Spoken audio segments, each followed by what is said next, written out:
Alexa Labo for Rebel News. I'm here in Ottawa at the Westin Hotel to talk about contraband tobacco and drugs with Mr. Danny Fournier. Mr. Fournier is a former law enforcement officer with the Sûreté du Québec, where he specialized in organized crime investigations and led drug and contraband tobacco enforcement under Quebec's Access program. He now works as a senior manager in the Illicit Trade Prevention Department at Rotman, Benson and Hedge, Canada. He also helped implement Canada's first online monitoring program to curb illicit online sales. Let's hear what he has to say today. Absolument. Mon nom est Danny Fournier. Je suis le manager senior du département de la prévention du trafic illicite pour Rotmans, Benson & Hedges Canada, qui est une compagnie établie au Canada avec une usine à Québec d'ailleurs depuis plus de 125 ans. Je suis policier retraité de la Sûreté du Québec où j'ai travaillé aux enquêtes sur le crime organisé et où j'ai été responsable de l'unité de lutte à la contrebande de tabac. Puis je suis également témoin expert devant les tribunaux en matière de contrebande de tabac et fonctionnement des organisations criminelles. Pour le moment, est-ce que vous pouvez nous parler un petit peu de qu'est-ce que vous avez comme dossier là, au niveau de la contrebande? Absolument. En fait, on a un programme d'assistance gouvernementale qui vise à complémenter les actions des agences policières où il y a des manques, notamment en formation, notamment en interception de machinerie à la frontière. Par exemple, la machinerie qui sert à fabriquer des cigarettes, on n'en fait pas au Canada. Elle est toute importée. Donc, quand l'Agence des services frontaliers intercepte la machinerie à la frontière, c'est nous qui allons faire l'inspection de la machinerie, l'identification de la machinerie, et on produit un rapport pour qu'ils puissent entamer des procédures ou saisir la machinerie. Donc, ce sont des sphères d'activité où on complémente les activités des agences policières et des gouvernements. Un autre des volets qui est super important pour nous, c'est la formation des policiers et des agences gouvernementales en matière de contrebande de tabac. Une formation relativement de base, mais cette expertise-là s'est perdue, de telle sorte que l'année passée, on a formé un peu plus de 2000 policiers au Canada en matière de contrebande de tabac. On devrait franchir la marque des 2000 cette année, encore une fois, en matière de formation. Et puis le troisième volet dont on s'occupe, c'est un volet de sensibilisation, d'éducation auprès de la population en général. D'habitude, plus souvent qu'autrement, c'est à travers des associations comme Crime Stoppers, Échec au crime au Québec. C'est beaucoup plus populaire et présent dans le Canada anglais qu'au Québec, mais Crime Stoppers est notre partenaire principal en matière de sensibilisation et d'éducation pour la population générale. On sait que les criminels se raffinent dans leur façon de faire. Pouvez-vous nous dire les enjeux que vous faites face maintenant? Exact. Les enjeux traditionnels qu'on connaissait en matière de contrebande de cigarettes étaient généralement physiques. Donc, un point de vente au détail ou un point de vente physique où des gens vont acheter des cargaisons. Depuis 2022, on a vu une résurgence de ces mêmes opérations illicites-là, mais en ligne, soit sur des plateformes de vente en ligne, soit sur des sites web. C'est un phénomène qui était relativement nouveau, qui était post-COVID, si on veut, auquel on n'était pas habitué, mais ce phénomène-là ne fait que prendre de l'ampleur. De sorte qu'aujourd'hui, vous pouvez aller sur des plateformes de vente en ligne, des sites web. Pas besoin d'aller sur Deep Web ou Dark Web. Là. On garde ça simple sur ce qu'on appelle Internet ouvert ou Internet libre. Vous pouvez trouver à peu près n'importe quelle substance, y compris du tabac de contrebande, de la drogue, des armes à feu. On a un programme qui adresse ça justement, toujours dans le même esprit du complément des activités policières où il y a un manque. C'est-à-dire que ce sont des biens de consommation qui sont offerts illégalement en ligne, pour lesquels souvent il y a une infraction criminelle ou une infraction réglementaire, que ce soit une loi sur la taxe sur le tabac ou peu importe. Puis ce qu'on dit aux policiers, nous autres, c'est focusser sur les crimes graves. Pornographie juvénile en ligne, des crimes haineux, trafic d'armes, trafic de drogue, plateformes de médias sociaux qui recrutent des jeunes à Montréal, par exemple, de 14 ans pour aller incendier un commerce, puis qui focuser là-dessus parce qu'il y a beaucoup trop d'autres commodités en vente libre en ligne. Puis on peut avoir des partenaires comme nous pour s'occuper de ça. Donc, c'est un autre des volets dont on s'occupe qui s'adresse spécifiquement au trafic illicite en ligne.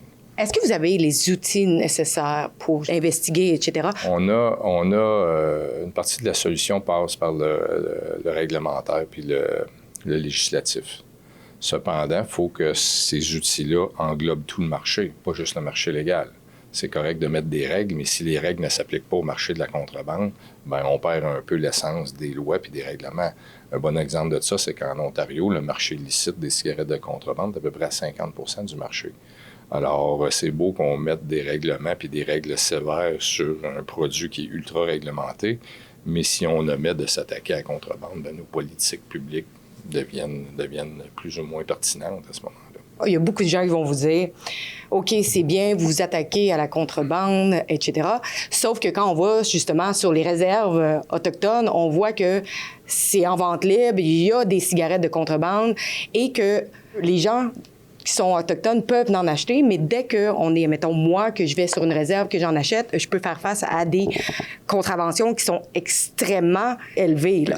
Exact. En fait, dépendamment de la province où vous vous trouvez, l'application de la loi varie beaucoup. Le Québec a un programme d'application de la loi de lutte à la contrebande qui est probablement le programme le plus efficace et le plus robuste à travers le pays. Et le risque, si vous voulez, le risque de se faire prendre est réel au Québec. Dans d'autres provinces, vous seriez beaucoup plus malchanceux de vous faire prendre, par exemple, ou encore pire, de vous faire accuser parce que vous avez eu un paquet de cigarettes dans votre possession. Au Québec, ce risque-là existe vraiment parce que le Québec a été un fer de lance, si vous voulez, en matière d'application de la loi, puis ils ont un programme assez robuste. Mais effectivement, les lois en matière de taxes sur le tabac sont assez sévères dans la plupart des provinces. Ensuite, certaines provinces en appliquent plus que d'autres.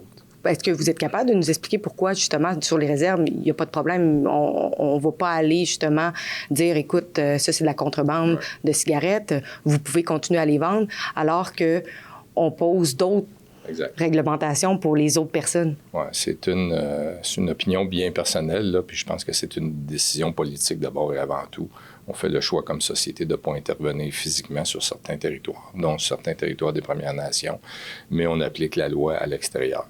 Fait que c'est un choix politique qu'on fait pour différentes raisons. Là. Pour les plus vieux comme moi qui ont connu certaines périodes comme au cas, le jeu en vaut peut-être pas la chandelle à un certain niveau.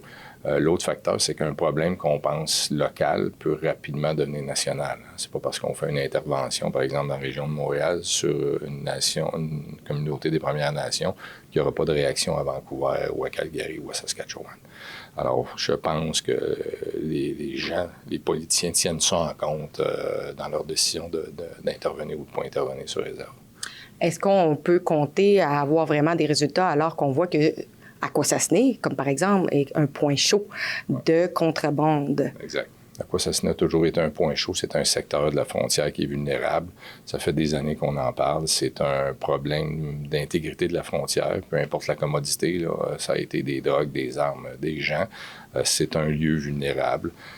Où il y a des avancées qui sont faites, c'est qu'en Ontario récemment, ces 2 interventions qui ont été publicisées par la police provinciale de l'Ontario, où ils ont été invités par des conseils de bande, notamment à Ashwaken en Ontario et à Tyendinaga près de Kingston, à intervenir et à supporter le service de police local et le conseil de bande. C'est du jamais vu, en tout cas moi j'en ai pas vu dans ma carrière, là. C'est nouveau de cette année, donc il y a un chemin, une voie de communication dont certains conseils de bande utilisent pour avoir des ressources policières supplémentaires quand ça devient hors de contrôle. Voyez-vous que le gouvernement subventionne assez, justement, les forces de l'ordre, tous les outils nécessaires pour aller arrêter et investiguer? Vous demandez à un ancien policier s'il en faut assez, je vais vous dire non. C'est comme...